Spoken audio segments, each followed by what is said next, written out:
పత్తి రైతు నెత్తిన 7 క్వింటాల పిడుగు. కొనుగోళ్ల పరిమితితో కొత్త కష్టాలు వచ్చినాయి. తక్కువ ధరకే వ్యాపారులకు అమ్ముకోవాల్సిన దుస్థితి వచ్చింది. ఇది నేను నిన్న కూడా మాట్లాడినా. సన్న చిన్న కారు రైతులు పంట పండిస్తూ ఉంటారు. వాళ్ళకు 4 గింజలు పత్తి వస్తుంది. ఆ 4 గింజలు అమ్ముకునే అవకాశం కూడా లేకుండా చేస్తారు. ఇప్పుడు వరి రైతులు, పత్తి రైతులు, ఇటు పోతే మొక్కజొన్నలు, ఏ రైతులను కూడా వదిలిపెడతాడు రేవంత్ రెడ్డి. అది ఇప్పుడు సిసిఐ విషయంలో అయితే కేంద్రం 7 క్వింటాల నిబంధన అనేది ఎత్తేయాలి. 7 క్వింటాలు పత్తి అంటే ఈ రాష్ట్రంలో దుబ్బాల డాక్టర్గా సౌడు భూములో కూడా 7 క్వింటాలు వస్తుంది అన్న. కానీ 12 క్వింటాలు ఇంతకుముందు గతంలో ఉన్నట్టుగా నాకు ఐడియా ఉంది. అదే బెస్ట్. ఎందుకంటే యావరేజ్గా 12 రేంజ్లో వస్తుంది. తక్కువ ఉనికి ఎక్కువ ఇట్లా నడుస్తూ ఉంటుంది. మరి రైతులను అయితే పత్తి కొనే ఉద్దేశం లేదేమో, కొనలేక ఆడలేక 15 7% నిబంధన అనిపిస్తాను.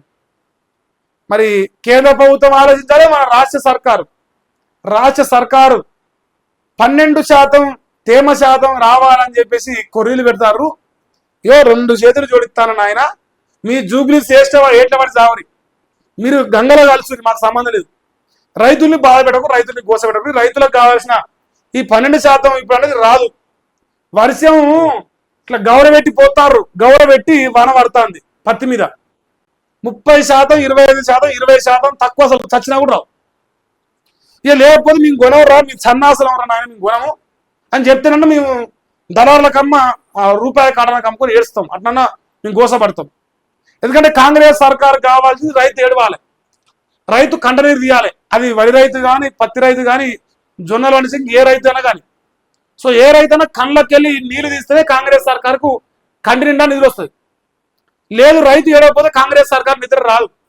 ఈ రాష్ట్రంలో గత కొన్ని రోజులుగా అదే జరుగుతున్నది, ఇప్పుడు అదే జరుగుతుంది. ఈ తేమ శాతం కానీ, ఈ 7 క్వింటాల నిబంధన కానీ ఎత్తేయకపోతే ఈ రాష్ట్రంలో పత్తి పండించిన ప్రతి రైతు కళ్ళకి వెళ్ళి నెత్తురు వస్తుంది. ఇంకా కళ్ళకి వెళ్ళి నీళ్ళు రావు, నెత్తురు వచ్చే పరిస్థితి ఉంటుంది.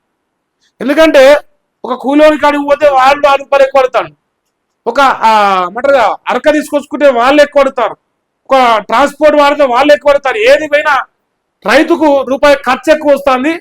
కానీ చివరకు పంటకు మాత్రం ఇట్లాంటి కొర్రీలు పెట్టి రైతుల్ని బాధ పెడతారు. నువ్వు రైతు బంధు ఇయలే, పెన్షన్ ఇయలే, కరెంట్ ఇయలే, ఏది ఇయలే, ఎన్ని ఎకరాలు పెట్టిన రైతులు కనబాలు వాళ్ళు పండించారు. ఇలా వర్షాలు పడుతున్నాయి, అకాల వర్షాలు పేరుతో రైతులు ఆగమవుతున్నారు.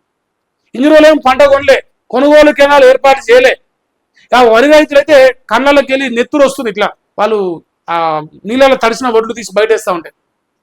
నాల నుండి ఇట్లా పిసికి పిసికి సంపాలనిపిస్తుంది కాంగ్రెస్ సర్కార్ని. రైతు కళ్ళు పుట్టినోళ్ళం కాబట్టి ఆ బాధ తెలుసు కాబట్టి ఇట్లా పిసికాలనిపిస్తుంది కాంగ్రెస్ సర్కార్ని చూస్తే. ఏమన్నా ముందల పడుతుందా, ఇది ఇంతకే సంకనాకిస్తారా? కొంచెం ఆలోచన చేయరు. మేము ఇట్లనే ఉంటామంటే తర్వాత మిమ్మల్ని నోడు కాపాడలేడు.